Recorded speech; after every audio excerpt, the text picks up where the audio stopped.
네, 채권 플로우 넘어가 보겠습니다. A판다 파트너스의 신년기 상무입니다. 상무님 안녕하십니까? 네, 상무님 안녕하십니까? 네.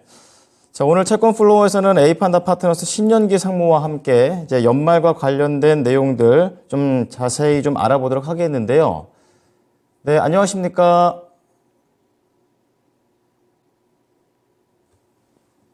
네. 상무님 연결되셨을까요? 네. 다시 한번 좀 연결을 좀 해보도록 하겠습니다. 약간 좀 차질이 있는 것 같습니다. 자, 지금 오늘 코스피 지수는 0.3%대의 지금 하락세, 2,500선은 딱 유지를 좀 해주고 있습니다. 기관의 매도세가 조금 더 많이 나오고 있는 그런 상황이고, 상승하고 있는 종목보다는 하락하는 종목이 조금 더 우세한 그런 상황입니다. 자, 그리고 코스닥 같은 경우에는 0.6% 하락했는데 장 초반에 조금 흐름이 좀 살아나나 했더니 아쉽게도 지금 매도세가 좀 더 많이 나오면서 외국인과 기관의 동반 매도세가 연출되고 있습니다. 자, 오늘 업종 상위 종목 중에서는 조선주가 가장 좀 세게 움직이고 있고, 그 뒤로 뭐 우주항공이라든지 전기 장비 쪽 이쪽에 대한 움직임들이 긍정적인 모습들을 좀 보여주고 있고요. 그리고 다른 하락하는 쪽의 움직임을 좀 체크해 보게 된다면 전반적으로 유전자 치료제라든지 뭐 빈대 관련된 종목들, 의료 AI 관련된 내용들이 상당히 좀 하락을 하는 모습들이 연출이 되고 있는 모습입니다.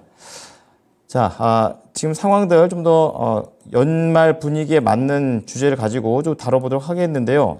다시 한번 연결을 해보도록 하겠습니다. 자, 채권 플로우 A판다 파트너스의 좀 더 연결 시간이 필요한가 보군요. 네. 자, 지금 증권 시장 좀 체크를 해보고 있는데요. 지금 조선주, 그리고 조선주 내에서는 좀 가장 세게 움직이고 있는 게 STX 중공업. 조금 좀 작은 종목들이 강하게 움직이고 있는 모습 연출이 되고 있고요. 그리고 국방 관련해서 오늘은 방산 관련된 종목들이 약간은 조금 더 움직이는 모습들. 그리고 그 밑으로는, 비철금속이라든지, 관련된 전기 유틸리티, 보험 관련된 종목들도 움직이고 있고요. 뭐 약한 시세이긴 하지만 그래도 오랜만에 이 건설주들이 약간은 좀 움직여주고 있는 내용들까지 보여지고 있는 상황입니다. 자, 그리고 선물 시장 좀 간단하게 좀 체크를 해 보도록 하겠는데요. 선물 시장 같은 경우에는 지금 3거래일 만에 좀 하락으로 좀 전환이 되어 있는 모습이 나오고 있습니다. 오늘 투자 매매별 상황을 좀 보게 되면은 네, 지금 외국인이 좀 사고 있는 모습들이 나오고 있는데요. 오후장까지도 이런 부분들 좀 잘 지켜보셔야겠습니다. 자, 다시 한번 신년기 상무 연결해 보겠습니다. 안녕하십니까? 네, 안녕하세요. 네. 아무래도 이제 연말 맞이해서 이제 금리와 관련해서는 이제 미국의 경제 지표를 좀 잘 봐야 되는데 그렇다 보니까 미국에서는 소비가 얼만큼 잘 됐느냐 이게 좀 상당히 중요할 것 같습니다. 소비는 좀 견조하게 나오고 있는지 그리고 현재 경기가 침체로 가는 건지 아니면 침체가 아닌 건지 좀 헷갈리는 부분들이 있는데요. 이 부분에 대해서 어떻게 판단하십니까? 예, 뭐 내일부터 블랙 프라이데이가 시작이 되죠. 그리고 다음 주 월요일에는 온라인에서 하는 사이버 먼데이가 있고요. 사실 작년에 물가가 급등했고, 현재 비록 둔화하고 있는 모습을 보이고 있지만, 실제 소비자들에게는 평소보다 싸게 살 수 있는 기회를 놓치고 싶지는 않을 것 같아요. 그래서 또 견조한 고용지표, 그리고 강한 경제 성장을 감안하면, 뭐 소비는 대체로 유지할 것으로 예상을 하고 있습니다. 사실 2주 전에 저는 이제 미국 경기 사이클이 확장 후반에서 침체 초기로 넘어가는 과정에 있다고 말씀을 드렸고요. 또 그런데 이제 사실 이제 유명한 이코노미스트나 애널리스트도 경제 전망이라든지 주가에 대한 예측이 많이 틀리잖아요. 그래서 그 반대 측면에서도 좀 봐야 된다 이렇게 생각을 하고 오늘은 이제 두 가지 측면에서 좀 말씀을 드리겠습니다. 우선 제가 기본적으로 생각하는 경기 둔화 흐름이 보인다는 전제로 말씀을 드리겠습니다. 일단 경제 지표 몇 개 보시고 가시죠. 지금 이제 화면에 이제 나오는 경제 지표는 그 미국 공급관리협회에서 매월 초에 나오는 제조업 그리고 서비스업 PMI입니다. 사실 이것은 이제 50을 경계로 해서 50 이상이면 경기 확장 그리고 아래면 둔화를 나타내는데요. 현재 50 이하로 둔화되는 모습을 보이고 있습니다.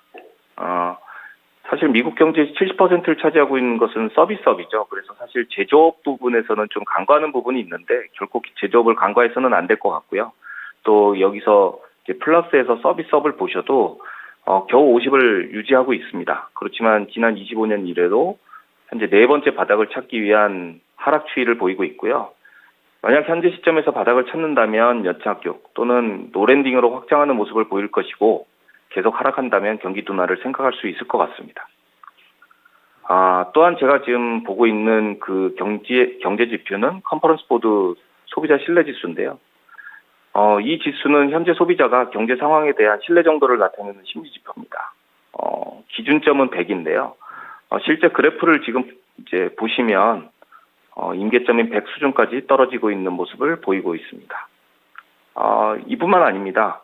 사실 경기가 현재 향후에 어떻게 변동할 것인가를 미리 보여주는 지표가 있는데요. 역시 컨퍼런스 보드에서 나오는 경기 선행 지표. 이것도 이제 그저께 발표를 했는데 19개월 연속 마이너스를 지금 현재 보이고 있는 상황입니다. 실제로 지난 2000년에 닷컴 버블이 터지고 그다음에 2001년에 경기 침체에 이르기까지 약 19개월 정도 연속 마이너스를 보였던 사례가 있습니다. 지금은 이제 이 경기 선행 지표가 제조업 부분이 많이 반영이 됐다 보니까 미국의 70%를 차지하고 있는 소비 지표를 좀 간과하는 게 아니냐는 좀 약간 경시하는 모습을 보이고 있는데 실제로 이 지표도 역시 상당히 중요하기 때문에 저는 좀 보고 있고요. 마지막으로는 미국 국채 10년 금리와 3개월 금리 차이를 가지고 이제 뉴욕 연은에서 매달 발표하는 침체 확률이 있습니다. 실제로 보면 현재도 지금 10년과 3개월 금리는 커브가 역전돼 있는 상태고요. 이 역전된 상태가 지금 한 1년 정도 유지하고 있는데 지금 현재 경기 침체 확률은 뉴욕 연은에 따르면 약 46%로 여전히 반반의 확률을 지금 갖고 있다 이렇게 볼 수 있습니다. 그런데 사실 시장에서는 연착륙, 즉 경기가 살짝 둔화되나 결국 다시 화려하게 이룩할 것이라는 긍정적 전망도 많습니다. 그 대표적인 것이 이제 물가가 둔화되었으니까 연준에서 금리를 인하할 것이고 금리를 인하할 것이면 이제 인하한다 그러면 결국 경기가 다시 살아날 것이라는 기대감인데요. 실제 이제 패드워치에서 보는 그 금리 이제 기준금리 인상 또는 인하 확률이 이제 내년 3월에 약 28%, 5월 달에는 약 60%로 상당히 높은 확률로 기준금리 인하의 배팅을 현재 시장을 하고 있습니다. 실제로 한 달 전에 미국 10년 금리가 5%를 넘었던 그 상황과는 전혀 반대되는 그런 상황을 지금 보이고 있습니다. 실제로 이제 90년대 골디락스의 특징이 저는 이제 닷컴 기업에 등장하고 인터넷 발전 등으로 인해서 새로운 산업이 생산성을 이제 향상시켰다고 보거든요. 이것이 사실 인플레이션을 낮췄고 생산성을 높임으로써 경제 성장에 기여했다고 보는데 지금 화두가 사실 생성형 AI 아닙니까? 이런 인공지능이 사실 생산성을 높일 거라는 기대가 높고요. 실제 지난 주말에 오픈 AI의 샘 알트만 CEO를 갑자기 해고하고 그가 갑자기 마이크로소프트에 이제 영입이 되는 일련의 과정을 보면서 AI가 얼마나 중요한 사업인가를 알려주는 바로미터지 않을까 이렇게 생각을 하고 있습니다. 이것이 이제 투자자들에게 주가 한 단계 더 퀀텀 점프하는 계기가 될 것으로 기대하고 있지 않냐 이렇게 생각을 하고 있고요. 실제로 위험의 바로미터라고 하는 빅스가 현재 13 정도로 상당히 낮습니다. 그리고 투자자 심리도 점차 위험사단 선호 현상으로 좀 바뀌고 있고요. 실제 이제 CNN Fear and Greed 인덱스를 보시면 불과 두 달 전 이제 9월, 10월 초만 해도 이제 Fear에 있었던 그 심리 상태가 지금 그리드로 넘어가 있는 상태입니다. 결론적으로 저는 이렇게 봅니다. 세계 경제를 대표하는 미국 경제가 경기 둔화 사이클에 접어들었음에도 불구하고 2020년 팬데믹 이후의 구조적인 변화, 생산성 향상, 그리고 기준금리 인하 기대감이 결합되면서 견고한 경제 상황을 유지할 것이라는 약간 장밋빛 전망도 공존하고 있다. 그래서 양면적인 성격을 갖고 있어서 기본적인 시나리오는 여전히 경기 둔화에 저는 포커스를 맞추고 있지만 이런 연착륙 부분도 결코 투자라는 데 있어서 염두에 둬야 된다 생각하고 있습니다. 네. 뭔가 쭉 뭐 지표라든지 이런 거 들었을 때는 별로 좋지 않구나 이런 생각하고 있는데 시장에서는 또 긍정적인 내용도 생각하고 있는 뒤섞인 상황이다. 좀 이렇게 얘기를 해주셨는데요. 그렇다면 지금 현재의 경기 사이클을 좀 고려를 해봤을 때 투자할 만한 ETF가 있다면 어느 쪽으로 봐야 될까요? 네, 사실 2주 전에 한번 말씀을 드렸었어요. 그리고 그 당시 저는 이제 3년 이내 짧은 국채 ETF인 VGSH, 장기 국채 ETF인 TLT, 그리고 2024년으로 만기가 정해져 있는 BSCO 같은 이제 짧은 회사채 ETF를 좀 말씀을 드렸는데 그 전제 조건은 경기가 둔화되고 안전자산 선호 현상이 강하게 이제 발생하고 불과 1개월 전만 해도 우려됐던 금리 상승에 대한 가능성을 염두에 둔 전제로 말씀을 드렸습니다. 그리고 지금도 이 투자 전략은 유효합니다. 반면에 이제 계속 말씀을 드리지만 이제 채권의 위험자산 지표인 하이힐드 채권의 스프레드는 매우 낮습니다. 연착륙이 오더라도 마음 편하게 매입할 수 있는 ETF군으로는 매력이 별로 없다는 점을 먼저 말씀을 드리고요. 그런데 이제 저는 어떤 경기 사이클이 오더라도 아까 서두에 말씀드렸지만 경기 둔화에 대한 기본적인 시나리오에도 불구하고 연착륙 시나리오를 같이 염두에 둬야 된다고 생각을 하고 있고 이 두 가지 상황이 뭐 서로 상반되게 오더라도 결국 확률 높은 채권형 ETF를 추가로 추천드리고자 합니다. 먼저 미국 물가 연동 국채인 팁스 중에서 짧은 만기 ETF인 STIP을 대표로 추천을 드립니다. 이것은 이제 팁스, 즉 미국의 물가 연동 국채 중에 만기가 상당히 짧은 것들, 주로 3년 이하의 만기를 가지고 있는 이제 미국 물가 연동 국채를 담고 있는 ETF인데요. 제가 몇 번 이제 금리에 대한 공식을 몇 번 말씀을 드렸는데 다시 한번 말씀을 드리겠습니다. 미국의 그 이제 채권의 명목 금리는 실질 금리와 인플레이션의 합으로 이루어져 있는데요. 사실 실질 금리를 좌변으로 넘기면 기대 인플레이션은 명목 금리에서 실질 금리를 뺀 거잖아요. 실질 금리식으로 다시 이제 말씀을 드리면 실질 금리는 명목 금리에서 기대 인플레이션을 뺀 그 공식으로 이루어집니다. 즉 실질 금리가 떨어졌을 때 물가 연동 국채 가격이 상승을 하는데 그 전제 조건 두 가지. 첫 번째 명목 금리가 하락하는 경우, 두 번째 기대 인플레이션이 상승하는 경우입니다. 2023년 말까지, 그러니까 이제 한 번 남았죠. FOMC를 통해서 저는 1회 인상이 가능하다고 봤는데, 지금 2주 남은 12월 FOMC에서 향후 기준금리를 동결할 것으로 예상을 하고 있고, 향후 점도표를 보고 또 판단을 해야 되겠지만, 이제는 기준금리 인하 쪽으로 분위기가 급격하게 가면서, 물가가 충분히 잡혔다고 판단한다 그러면, 기준금리 인하, 즉, 이제, 단기 금리가 상당히 내려갈 가능성이 있다. 이렇게 보고 있고요. 이것은 이제 향후 경기 둔화에서 회복으로의 전환이 예상되고 회복으로 전환이 예상되면 다시 기대 인플레이션으로 이 인플레이션이 상승할 수 있기 때문에 이런 STIP 같은 짧은 ETF는 좀 고려해 볼 만한 상품이다 이렇게 생각을 하고 있습니다. 이 ETF는 블랙록의 그 iShares에서 운영하는 단기 물가 연동국채 ETF입니다. 사실 그런데 이제 그러면 이런 분들도 계시죠. 그러면 이제 대표적인 팁스 국채인 10년 만기 팁스는 어떠냐 이렇게 여쭤보실 수 있는데요. 사실 장기 국채 또는 장기 물가 연동 국채 같은 경우에는 기대 인플레이션이 2%를 향해 둔화되고 있는 상태입니다. 즉 기대 인플레이션이 하락하고 있는 상황이고 그 다음에 미국 국채 발행 이슈 그리고 신용등급 이슈가 계속 있기 때문에 이것이 이제 실질금리 상승으로 이어질 수 있거든요. 그래서 이 부분은 이제 장기 국채 같은 경우 그리고 장기 물가 연동 국채를 기반으로 한 ETF 같은 경우에는 현재로서는 고려 대상이 아니다 이렇게 말씀을 드립니다.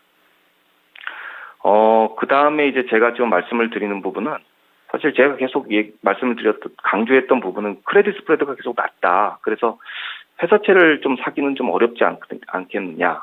굳이 산다 그러면 짧은 회사채를 권했는데요. 지금 상황에서는 연착륙의 가능성도 어느 정도 본다 그러면 국채보다 높은 수익률을 원하면서도 비교적 우량한 회사채 ETF를 추천드립니다. 그래서 이러한 이제 ETF가 있는데, 가장 대표적인 ETF인 LQD라는 ETF가 있습니다. 이것 역시 iShares에서 운영하는 중장기 만기의 투자 등급 회사채인데요. 저는 뭐 이 ETF에 대해서는 좀 소회가 있습니다. 2020년에 팬데믹 당시에 연준이 회사채 매입이라는 획기적인 완화 정책으로 당시에 붕괴 직전인 금융시장을 살렸었죠. 그때 당시에 연준에서 매입하겠다고 이제 ETF 리스트를 공개를 했는데 가장 위에 올려있던 ETF가 바로 LQD였습니다. 이 LQD는 자산 규모가 275억 달러 정도, 그러니까 우리 돈으로 한 35조 정도 수준이니까 거래하는 데는 전혀 문제가 없습니다. 여기 한 가지 더 덧붙이자면 내년 초에 불확실한 이벤트가 기다리고 있습니다. 일단 내년 1월 19일 그리고 2월 2일에 걸쳐 돌아오는 임시 예산안은 사실 알맹이가 쏙 빠진 예산안이죠. 즉 민주당과 공화당 양당의 쟁점 사항이 다 빠져 있는 상황입니다. 결국 그것들을 타결해야 되는데 내년은 아시다시피 미국의 대선을 했잖아요. 그래서 그 어느 때보다도 진영 갈등이 심한 상황에서 과연 근본적으로 해결 가능성이 있을까 하는 생각이 들고요. 그리고 이제 3월에는 작년 실리콘밸리 은행 파산으로 야기된 지역은행 위기를 타개하고자 연준에서 BTFP라는 프로그램을 통해서 지역은행이 가지고 있는 국채와 MBS를 담보로 최장 1년 동안 대출을 해줬죠. 그것도 액면가를 기준으로 담보 가치를 인정을 해줬는데 그 BTFP 만기가 돌아오는 달입니다. 그러니까 평균적으로 지역은행이 보유한 채권 만기가 작년 기준으로 2년에서 3년 정도라면 아직도 1, 2년은 남았는데요. 당연히 만기 연장을 해줄 수 있다고 봅니다. 이것은 연준의 권한이기 때문에. 근데 마냥 해줄까 하는 부분은 좀 퀘스천 마크고요. 왜냐하면 결국 국민의 혈세로 지원을 해주는 거고 또 대선이기 때문에 공화당의 그 반발이 심해질 것으로 예상을 하기 때문입니다.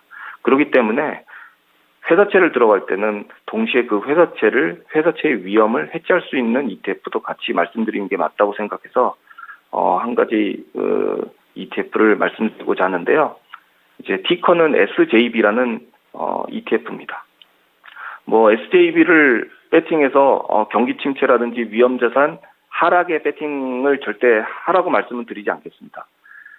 충분히 여러분들이 주식형 상품, 크레딧 상품을 보유하고 있다면 위험 해지용으로 들고 있으시길 추천드리는데요. 이 상품은 사실 프로시얼스에서 운영하고 있는 상품입니다. 포지션은 하이힐드 채권 매도 포지션으로 지금 잡고 있고요. 그래서 오히려 위험 자산이 하락할 때 상승하는 ETF입니다. 그리고 레버러지를 섞지 않았기 때문에 그 변동성이 그렇게 크지는 않고요.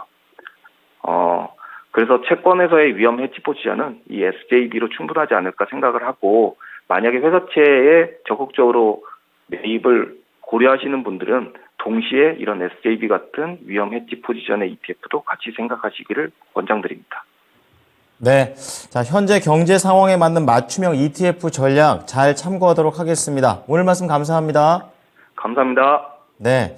자, 오늘 채권 플로우는 에이판다 파트너스의 신년기 상무였습니다.